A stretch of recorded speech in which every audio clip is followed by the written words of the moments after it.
Good morning. My name is Edward Sanshin Oberholtzer. I'm the resident priest and guiding teacher of the Joseph Priestley Zen Sangha. We're part of Empty Moon Zen. Drive north from Oakland to the city of Berkeley along Adeline Street, and just where BART, the Bay Area commuter line, dives back underground, you'll find one of those sculptures that Berkeley has commissioned to mark the entry points into the city. In this case, two large sets of sheet metal letters reading "Here" as you enter Berkeley, and for those benighted souls going the other way, "There" as they enter Oakland. A correction to Gertrude Stein's famous comment about Oakland that there is no there. Well, I sympathize with Stein, who was actually lamenting the loss of the old Jewish neighborhood, gone during her sojourn in Paris. I, for one, always found more than enough there in Oakland. But this brings me to the notion of there as place, as extension, as space, infinite, stretching out without end, and of course to its correlative term, emptiness. For what can we say about our notion of outer space if not that it is vast and above all, empty?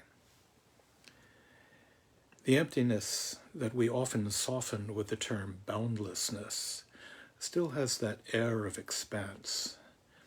Witness, the way is perfect, like vast space, the words of the third patriarch in his Xin Ming.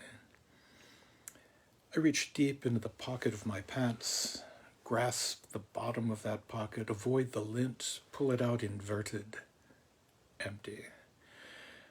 I drain the bottom of a glass of iced tea and turn it upside down, empty. I lie out on the grass in the backyard, look deep into the night sky, past the moon, past the stars, empty. I open my hand, there at the end of my arm. I open it and let whatever light's there to stay, whatever lingers, whatever drifts off, to go, empty. We think of empty jars, of empty rooms, the empty quarter of Saudi Arabia, the vast emptiness of the American plains, eerie and echoing. Gertrude Stein searching for the there-ness of Oakland, only to not find it. The wind whistling out over the prairie, and yet it all really misses the point. In case 268 of Dogen's collection of 300 koans, we find Shitang also missing the point. Master Shekong asked Shitang, a former abbot,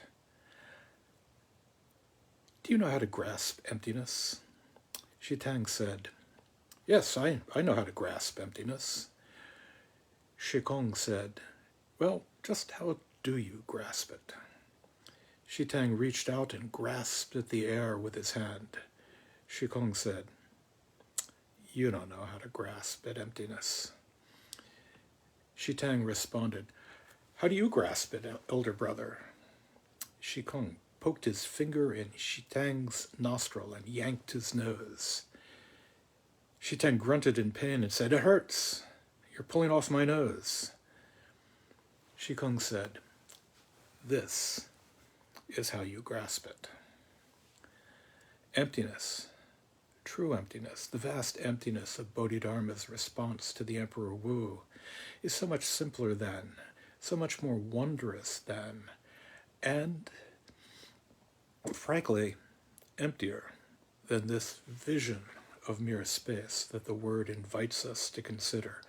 Words can so often lead us astray. Even the alternate, boundlessness itself can carry with it the sense of physical space, of the void.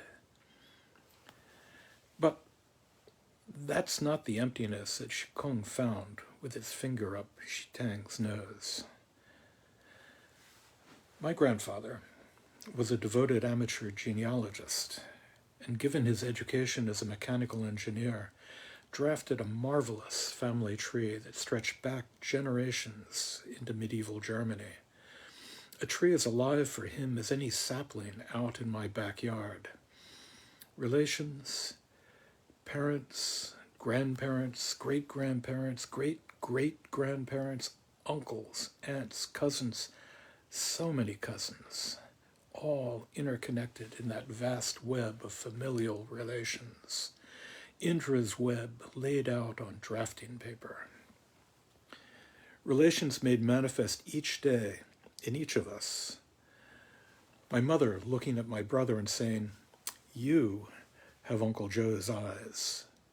Me feeling in the muscles of my own face the expressions that my grandfather would assume.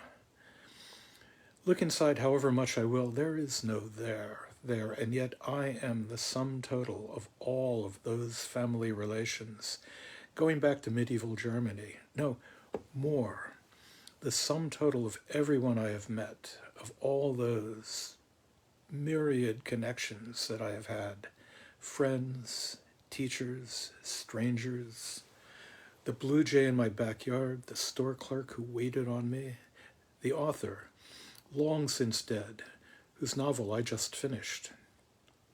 No essence, just relations, and as distant as that family tree might seem from the Dharma, it comes so much closer to encompassing it than does the boundless track of space that lies just past our atmosphere, or a poor former abbot trying to grasp emptiness in his hand, though each is, in its or his own way, enmeshed in the whole.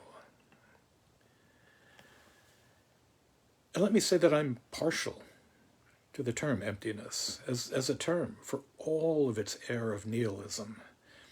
It's not a term that's easy to defend. I have a friend who says of Buddhism that it is an example of Oriental despair, of negativity, pessimism, and denial, largely in reaction to that single term, emptiness.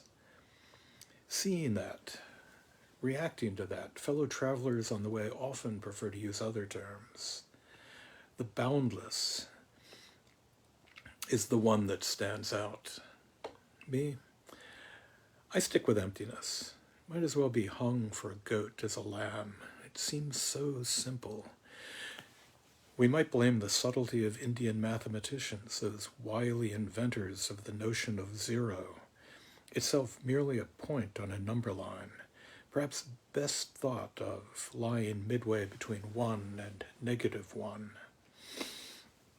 A relational concept, much like our notion of shunyata, of emptiness itself.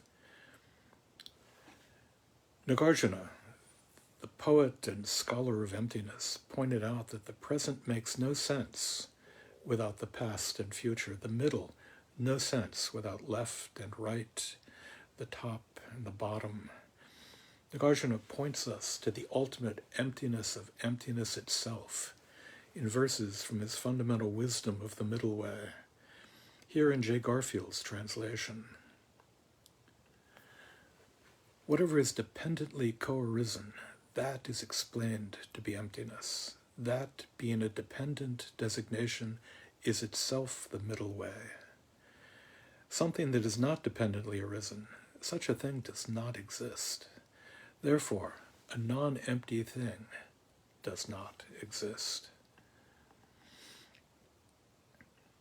Not for Nagarjuna, that line from an old Methodist hymn, "Change and decay and all around I see, O thou that changest not, abide in me."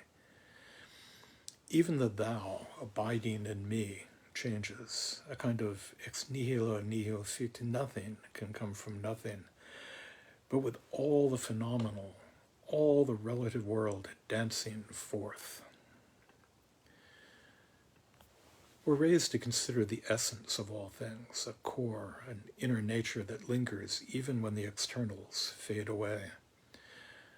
There's a certain irony in that we talk of form and emptiness as two sides of the same coin.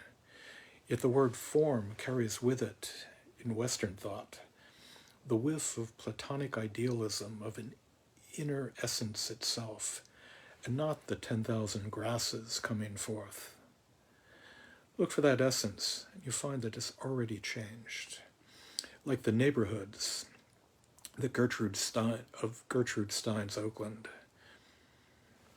It was, after all, just across San Francisco Bay from Oakland that Shunryo Suzuki gave his summation of Buddhism in one sentence. Everything changes. Even, no, especially the very nature of all things. Search for that essence and you will come up empty-handed. You'll no more be at peace than the second ancestor who turned to Bodhidharma for relief in case 41 of the Gateless Gate. Bodhidharma faced the wall. The second ancestor stood in the snow, cut off his arm, and said, "Your disciple's mind has no peace as yet. I beg you, Master, please put it to rest." Bodhidharma said, "Bring me your mind and I will put it to rest." The second ancestor said, "I've searched for my mind, but I cannot find it." Bodhidharma said, "I have completely put it to rest for you." And so the ground on which we stand is pulled out from beneath our feet, and we are free to dance. We have no choice but to dance. Chogyam Trungpa pointed out that the bad news is you're falling through the air. Nothing to hang on to, no parachute. The good news is there's no ground. So dance as you float. And so we come back to Gertrude Stein, searching the city of Oakland, looking for and not finding a there. Search though she might. Perhaps Bodhidharma could give Gertrude Stein some peace, showing her that, after all, she was right. There really is no there. Thank you.